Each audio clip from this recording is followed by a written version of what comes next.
Battery চালিত autorickshaw চলাচল বন্ধ ঘোষণার প্রতিবাদে আজও রাজধানীর বিভিন্ন সড়ক অবরোধ করে বিক্ষোভ করছেন চালকরা। সকালে অটোরিকশা বন্ধের প্রতিবাদে মোহাম্মদপুরের বেড়িবাঁধ সড়কে বিক্ষোভ করেন তারা। এ সময় অটোরিকশা চালানোর দাবিতে স্লোগান দিতে থাকেন চালকরা। বন্ধ হয়ে যায় যান চলাচল, এতে ওই সড়কে যানজট দেখা দিয়েছে। এদিকে পৌনে 10টার দিকে রামপুরার বেটার লাইফ হাসপাতালের সামনে অবস্থান নিয়ে বিক্ষোভ করেন অটোরিকশার চালকরা।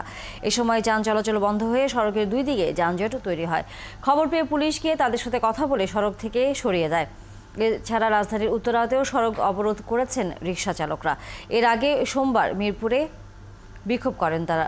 দিনভর সড়ক অবরোধ, গাড়ি ভাঙচুর, অগ্নিসংযোগ ও পুলিশের সাথে ধাওয়া পাল্টা ধাওয়া হয় চালকদের। আমি একদিন রিক্সা না চালালে পরের দিন আমার রিজিক মেলে না, তাহলে আমার এই ঋণের টাকা 600 টাকা ডেলি আমি কোথায় দিয়ে দেবো? যদি আমরা এটা অবৈধ, আপনি মূলটা বন্ধ করেন, মেন জায়গা বন্ধ করে দেন, আমরা পাবো না তখন যেটা যেটা করে খাবো। এরা যে গরিব কিভাবে চলতে আছে না না খাইতে আছে, সিদ্ধান্ত না যে চলবে না, আমাকে একটা সিদ্ধান্ত করুক। আমার 3টা ছোট মোটো, আমি আজকে 3 দিন তালা খাওয়ালাত করে এই কিস্তিটা চালাইতে আছি। কে দিব আমার এই কিস্তি? তারা আজকে এই ধরনের কোনো উত্তেজনাকর কোনো কর্মকাণ্ড তারা করে নাই, জাস্ট তারা রাস্তা বন্ধ করে দিয়ে এখানে বসেছিল। তো আমরা তাদেরকে সেটা বুঝায় ম্যানেজ করে নিয়েছি।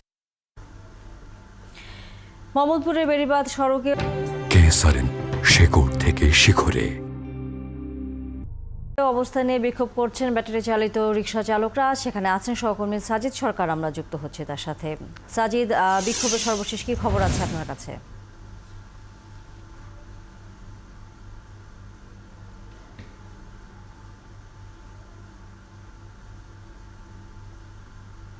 সকাল থেকে দেখাচ্ছিলাম রাজধানীর মোহাম্মদপুর যে বেড়িবাঁধ রয়েছে, সেই বেড়িবাঁধ জুড়েই কিন্তু এখানে আসা রিক্সা, ব্যাটারি চালিত রিক্সা কিন্তু একেবারে যে দাপট ছিল সেই দাপটটা কিন্তু কমানোর উদ্দেশ্যে, বিশেষ করে নির্দেশনার পর আইনশৃঙ্খলা বাহিনী কিন্তু তারা মাঠে নেমেছে এবং মাঠে নামার পর সকাল থেকে কিন্তু আসলে আন্দোলন চলছিল। তবে এখন যে পরিবেশ আমরা দেখছি, তারা আইনশৃঙ্খলা বাহিনীর পক্ষ থেকে, বিশেষ করে হাজিরবাগ থানা পুলিশের পক্ষ থেকে তাদেরকে বুঝিয়ে শান্ত করা হয়েছে এবং পরবর্তীতে বাড়তি রিজার্ভ ফোর্সে কিন্তু রাখা হয়েছে। যদি আসলে উদ্ভূত পরিস্থিতি বা কোনো ধরনের অস্থিরতা তৈরি হয়, সেক্ষেত্রে কিন্তু আসলে তারা মোকাবেলা করবে।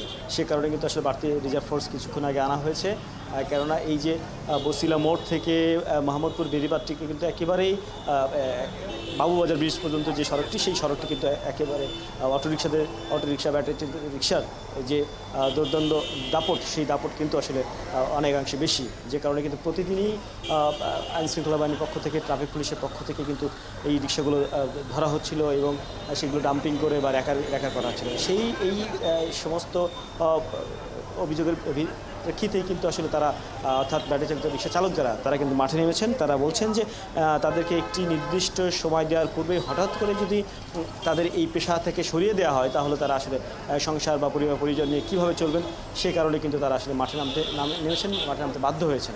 আর আজকে এই যে আন্দোলন, এই সে বিক্ষোভ শেষ হয়েছে এবং তারা আগামীকাল রাজধানীর পল্টন এলাকায় সেখানে সমাবেশ করবেন এবং তাদের যে দাবি, সেই দাবি তাদের রাজধানী সহ সারা দেশে যেন চলতে দেওয়া হয়, সেই দাবি নিয়ে কিন্তু তারা সমাবেশ করবেন।